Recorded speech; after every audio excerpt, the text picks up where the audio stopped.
My dear students, good morning.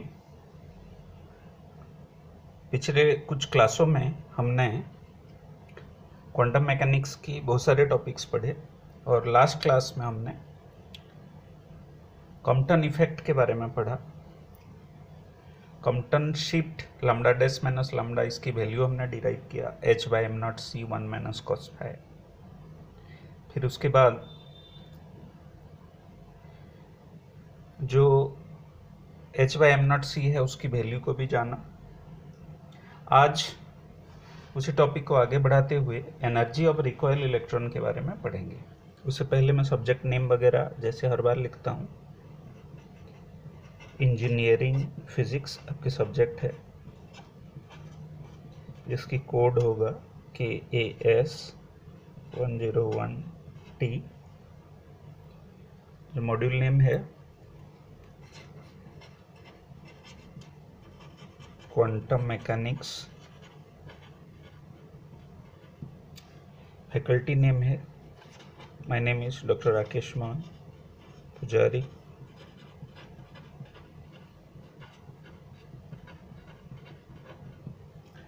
जो topic आज हम डिस्कस कर रहे हैं वो है energy of recoil electron in Compton effect. CO आप हमेशा की तरह अब जानते हैं, ये है formulate and solve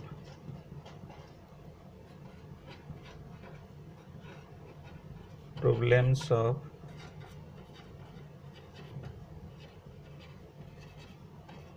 quantum mechanics.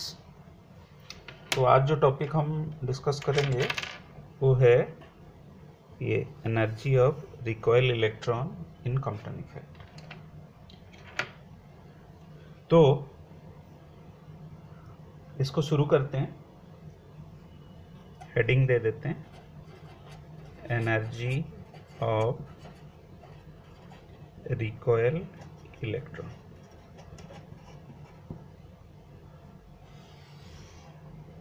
Recoil electron क्या होता है? रिकॉइल इलेक्ट्रॉन उसी को कहते हैं जिसके ऊपर आपको पता है एक फोटोन जब एक स्टेशनरी इलेक्ट्रॉन के ऊपर बॉम्बार्ड होता है, उसको कोलाइड करता है, तो इलेक्ट्रॉन एक तरफ विथ एन एंगल फाई और जो फोटोन है स्कैटर्ड फोटोन दूसरी तरफ with an angle theta move करते हैं। तो हम यहाँ रिकॉइल इलेक्ट्रॉन का मतलब है जो कोलिजन के बाद इलेक्ट्रॉन जो एक तरफ मूव कर रहा है उसकी एनर्जी को हम डिराइव करेंगे। आपको पता है स्टेशनरी इलेक्ट्रॉन की energy m0c² plus p²c² plus m0² c4 होता है अंडर रूट, लेकिन उसकी मोमेंटम जीरो होता है क्योंकि पहले स्टेशनरी होता है। अब जब कोलिजन के बाद मूव करता है इलेक्ट्रॉन विथ काइनेटिक एनर्जी और सम एनर्जी, हम उसी एनर्जी को डिराइव करेंगे विथ नोन क्वांटिटीज। डिराइव करने के लिए हम शुरू करते हैं kinetic energy of electron.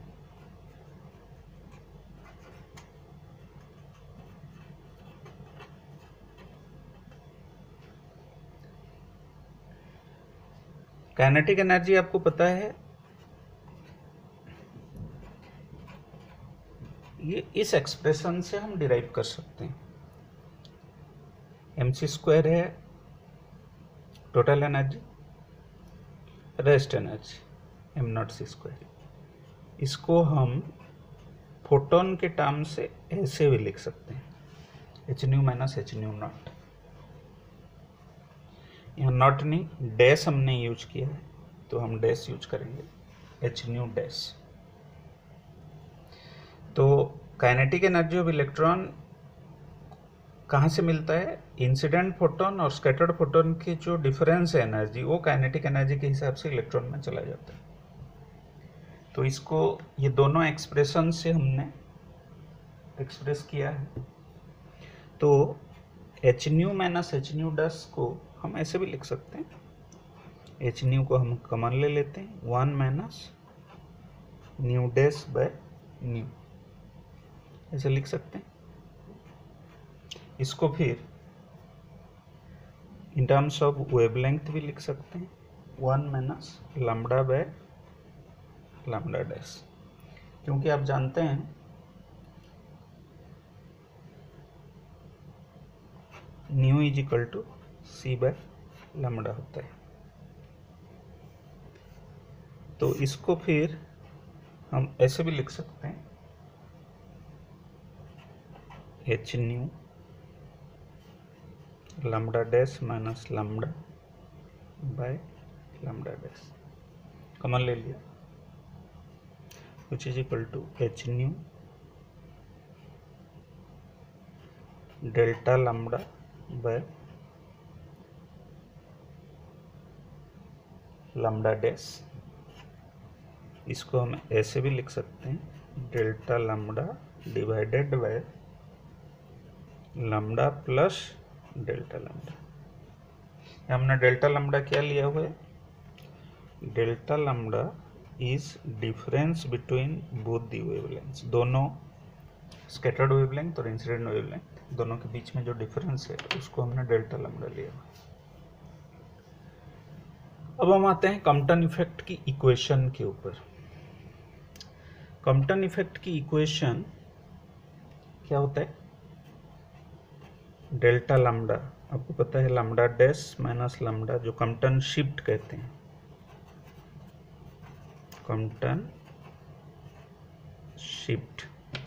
Compton shift को हमने पहले पिछले क्लास में डिराइव कर रखा है, जिसकी वैल्यू हमने निकाला है h by m naught c 1 minus cos phi. Phi पता है स्कैटर्ड फोटोन की एंगल है, h है प्लैंक्स कांस्टेंट, एम नॉट है इलेक्ट्रॉन की रेस्ट मास, c है वेलोसिटी ऑफ लाइट, फाई है आपकी स्कैटर्ड फोटोन की जो एंगल है, स्कैटरिंग एंगल। इसको इक्वेशन नंबर 2 देते हैं और ये वाली इक्वेशन को इक्वेशन नंबर 1 देते हैं। अब आगे इसको डिराइव करेंगे। हमने दो इक्वेशन हमारे पास है, एक काइनेटिक एनर्जी के लिए इक्वेशन, दूसरा कॉम्पटन शिफ्ट के लिए इक्वेशन। तो हम क्या करेंगे, डेल्टा लैम्डा की वैल्यू यहाँ सब्स्टिट्यूट कर देंगे। तो सब्स्टिट्यूट करने के बाद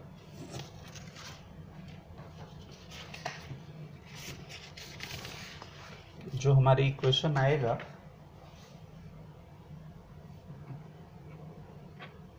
वो होगा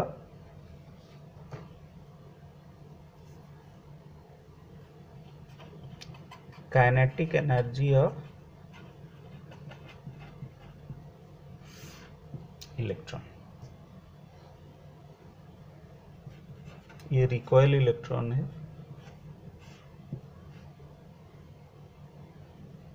सपोज इसको E से डिनोट करते हैं, which is equal to h nu h by m naught c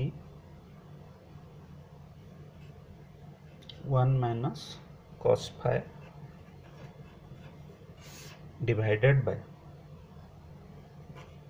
lambda plus h by m naught c 1 minus cos phi. ये इक्वेशन कहाँ से आया, हमने क्या किया, पुटिंग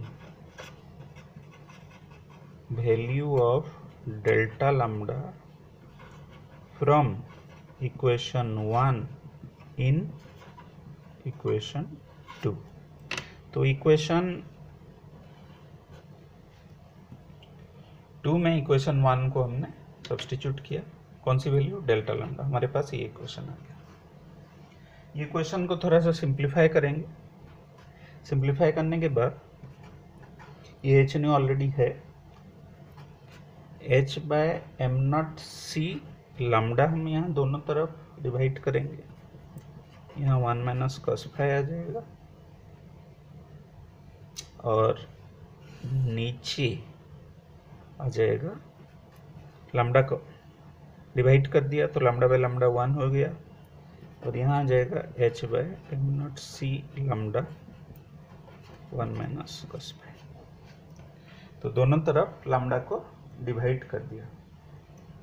हम यहाँ लिख लेते हैं dividing lambda on both numerator and denominator, क्योंकि आपको पता है सेम वैल्यू डिवाइड करते हैं न्यूमरेटर डिनोमिनेटर में तो ओवरऑल वैल्यू में कोई चेंज नहीं होता है। अब इसको सिंप्लीफाई कर देंगे, एनर्जी की वैल्यू आ जाएगा S square nu square m naught c square 1 minus cos phi. Simplify करने के बाद ये आ जाएगा divided by 1 plus h nu by m naught c square 1 minus cos phi, ये स्क्वायर है। तो ये हो गया आपकी ई की वैल्यू।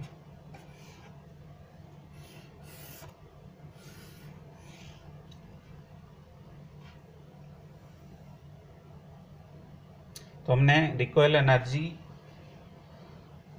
ऑफ इलेक्ट्रॉन जो कॉम्पटन इफेक्ट में उसको डिराइव कर लिए, उसमें इंसिडेंट फ्रीक्वेंसी की ज़रूरत है और स्कैटरिंग एंगल ऑफ फोटोन इसकी ज़रूरत है। Rest mass of electron fixed है, एच की वैल्यू भी कांस्टेंट है, सी की वैल्यू कांस्टेंट है, तो इसमें कोई चेंज नहीं है। तो दो वेरिएबल के ऊपर डिपेंड करता है, इंसिडेंट फोटोन की फ्रीक्वेंसी और स्कैटरिंग एंगल ऑफ फोटोन।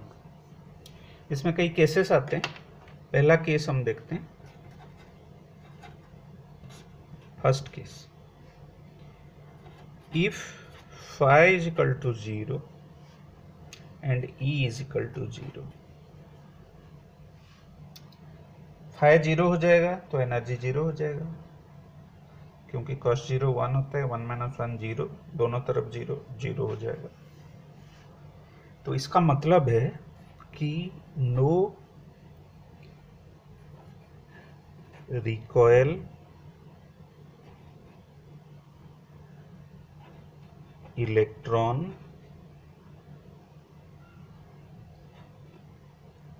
इसका मतलब है minimum energy transfer. Recoil electron कब नहीं होगा? जब फाई इक्वल टू 0 होगा। ये कंडीशन हमने डिराइव कर लिया। दूसरा condition, suppose scattering angle 90 degree होता है पाई बाय 2, तो ई की वैल्यू हो जाएगा, इस इक्वेशन से हम डिराइव कर सकते हैं, h nu by 1 plus a into a. इसमें ए क्या हुआ? H nu by m naught c square, ऐसे वाले एक टर्म आ जाएगा। तो हमने पहले 0 स्कैटरिंग एंगल में देखा, फिर 90 डिग्री स्कैटरिंग एंगल में देखा, फिर लास्ट हम